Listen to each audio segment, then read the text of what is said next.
Hello and thanks for watching The Ancients Speak. Let's learn Chinese from the wisdom of the ancients. In the beginning of this episode, let's learn a new Chinese word, 节. In ancient times, this word, 节, was written like this. The upper part looks like bamboo leaves, and the lower part symbolizes a man having a meal with tableware, which in those days were mostly made of bamboo. So this ancient character was originally referring to bamboo tableware. After evolving for thousands of years, the bamboo radical is now written in two ways. One is still called the bamboo radical, while the other is called the grass radical. Both of them are basic and important radicals to form other Chinese words that more or less relate to the grass plant family. For example, 笔 pen, 筷 chopsticks, 笛 flute, 草 grass, 苗 shoot, 花 flower. Now let's go back to the Chinese word 节. We now know it originates with bamboo and it's primarily referring to bamboo tableware. In ancient times, bamboo tableware was also used as a percussion instrument. Hence, 节 can also mean the rhythm and beat of music. For example, 节拍 beat of music, 节奏 rhythm. The bamboo plant structure is one of connected segments within the plant stalk. Therefore, 节 also means joints of plants like 竹节 bamboo joints, 枝节 branches and nodes.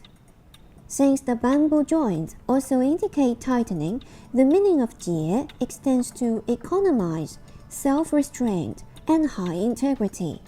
For example, 节俭 frugality, 节省 thrifty, control and save, 节制 self-control, temperance, 气节 which means high integrity or moral courage. Ancient Chinese teacher Xun Zi says, 足国之道，节用育民，而擅藏其余。足国之道，节用育民，而擅藏其余。足 means to prosper, 国 means a country, 之 of, 道 means the approach, 足国之道 the approach to prospering a country. 节 means to economize, 用 expenditure, 节用 economic expenditure. 育 means to enrich, 民 people, 育民 to enrich people. 而 is a conjunctive word. 善 means properly. 藏 means to keep and save. 其 is a third person possessive pronoun meaning its. 余 the surplus.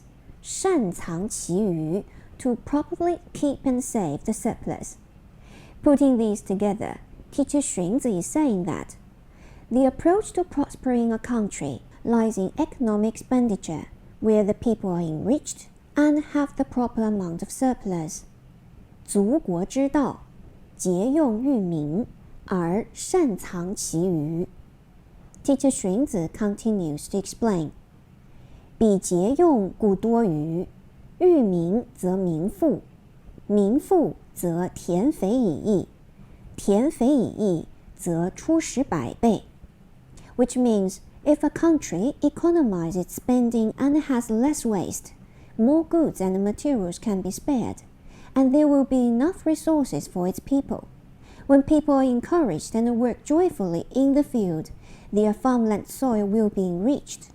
As a result, the fields will produce abundant food and have enough to resupply the country. If the country and its people all properly know how to wisely consume and save the extra, the whole nation will become prosperous. Frugality, 节俭, is being thrifty with our expenses while prudently saving what we have. In times past, it was celebrated and admired, I say was because our modern life is laden with all kinds of products. Our culture keeps directing our focus on what we don't have. In many places, it's common to see food, water, and paper being wasted. It's common to see people buying the latest smartphone, though the old one still serves them well. It's common, especially for girls, to purchase another suit or dress while our wardrobe is already full.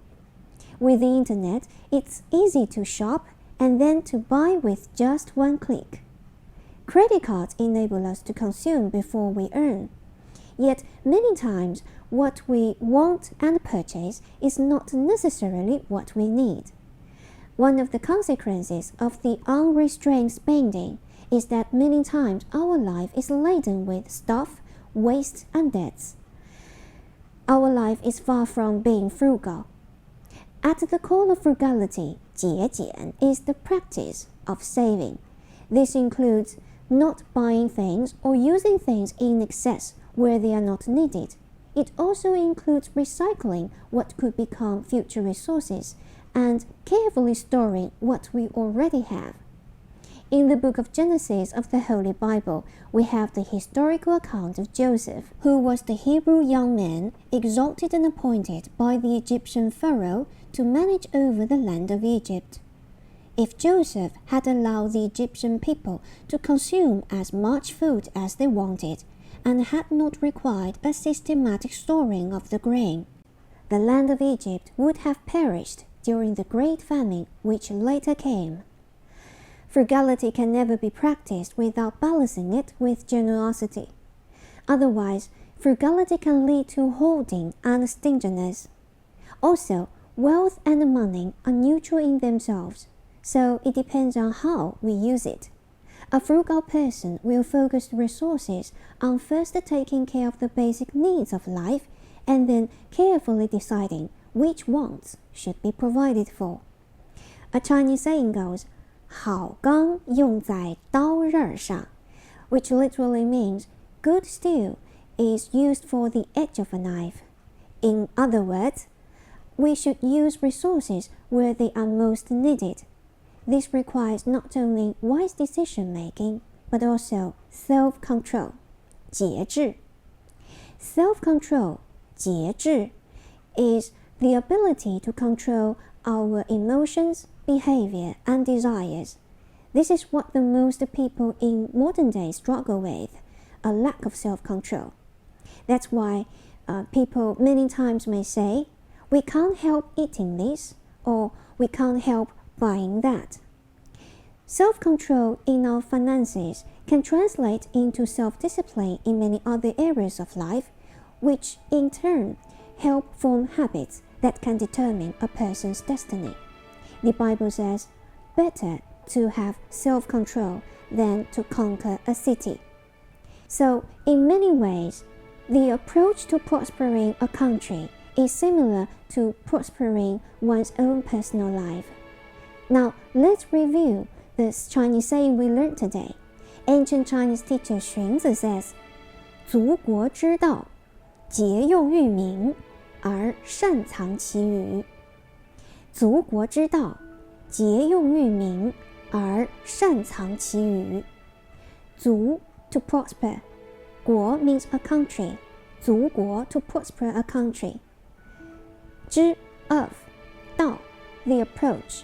足国之道 the approach to a prospering a country. 节 means to economize. 用 expenditure. 节用 economic expenditure. 育 to enrich. 民 means people. 育民 to enrich people. 而 is a conjunctive word. 善 properly. 藏 means to keep and save. 其 is the third person possessive pronoun meaning its. 余 the surplus.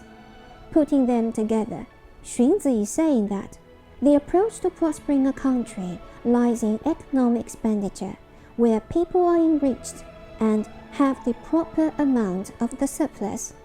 Again, 足国之道，节用育民，而擅藏其余。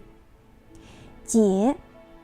And thanks for watching the ancient speak and learning Chinese together through their wise old sayings.